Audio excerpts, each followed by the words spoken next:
ராமநாதபுரம் வெளிப்பட்டினத்தில் பழமை வாய்ந்த முத்துராமலிங்க சுவாமி கோவிலில் சுமார் 300 ஆண்டுகளுக்கு பிறகு கும்பாபிஷேகம் வெகு விமர்சையாக நடைபெற்று வருகிறது.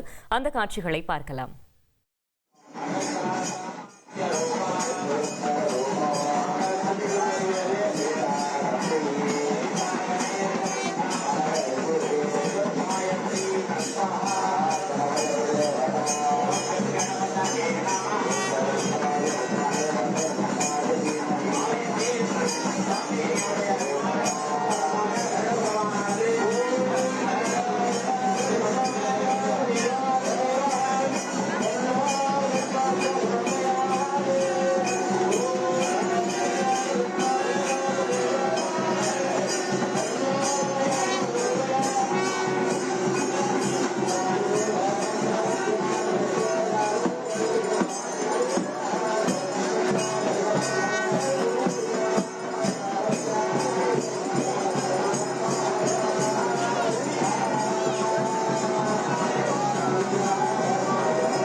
கூடுதல் தகவலை செய்தியாளர் சோனைமுத்தன் வழங்க கேட்கலாம். சோனைமுத்தன், வணக்கம். கும்பாபிஷேகத்தை முன்னிட்டு என்னென்ன சிறப்பு ஏற்பாடுகள் செய்யப்பட்டிருக்கிறது? கள தகவல்களை சொல்லுங்க.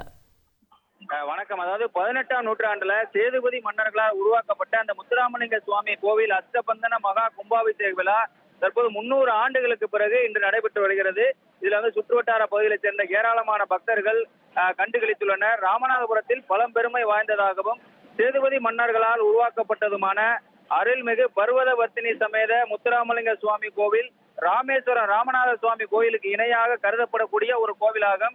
இந்த கோவிலானது 18ஆம் நூற்றாண்டில் ராமநாதபுரத்தை ஆட்சி செய்த சேதுபதி மன்னர் விஜய ரகுநாத சேதுபதியால் கட்டப்பட்ட இந்த கோவில் சேதுபதி மன்னரானவர் அப்பொழுதே அதாவது இந்த பாம்பன் பாலம், சாலை பாலம் உள்ளிட்டவை கட்டுவதற்கு முன்பாகவே தொடர்ந்து இங்கிருந்து ராமநாதபுரத்திலிருந்து சுமார் 58 கிலோமீட்டர் ஆனது அந்த ராமநாத சுவாமி கோயிலுக்கு சென்று வந்ததாக தெரிகிறது. அப்போது அங்கு செல்ல முடியாத ஒரு நிலை இருந்ததால் இந்த ராமநாதபுரத்திலேயே எனக்கு ஒரு கோயில் கட்டி தருமாறு சாமியிடம் வேண்டியதாக கூறப்படுகிறது. அதன் அடிப்படையில் 300 ஆண்டுகளுக்கு முன்பு கட்டப்பட்ட அந்த கோவிலில் தற்போது இந்த கும்பாபிஷேகமானது நடைபெற்று வருகிறது. கடந்த 1ஆம் தேதி முதல் கால யாகசால பூஜையுடன் துவங்கியது. இன்று காலை 4ஆம் கால யாகசால பூஜை நடைபெற்ற நிலையில் தற்போது வேத விற்பனர்கள் மந்திரம் முழங்க விமானங்களுக்கு புனித நீர் ஊற்றி கும்பாபிஷேக விழாவானது வெகு சிறப்பாக நடைபெற்று வருகிறது. இதில் ஏராளமான பக்தர்கள் கலந்து கொண்டுள்ளனர்.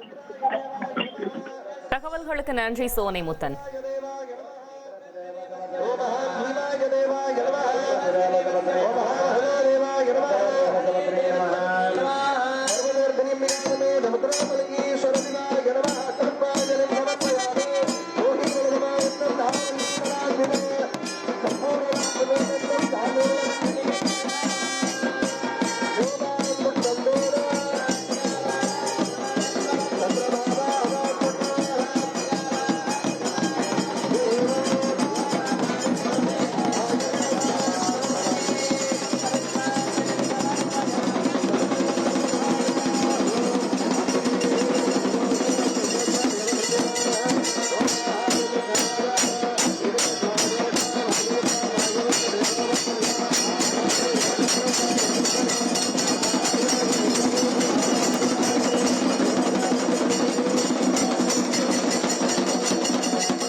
1,24,00,000 மனங்களை வென்ற தந்தி டிவி யூடியூப் சேனல். தவிர்க்க முடியாத தம்ப்நெயில்ஸ், கலக்கலான கான்டென்ட்ஸ். நீங்களும் இந்த குடும்பத்தில் இணைய இப்பவே சப்ஸ்கிரைப் பண்ணுங்க. அசுரபலம் கொண்ட எங்கள் டிஜிட்டல் கரங்களில் உங்கள் விளம்பரங்களை சேர்க்க வாட்ஸ்அப் பண்ணுங்க. 8939888378. Email advttanditv@dttv.in.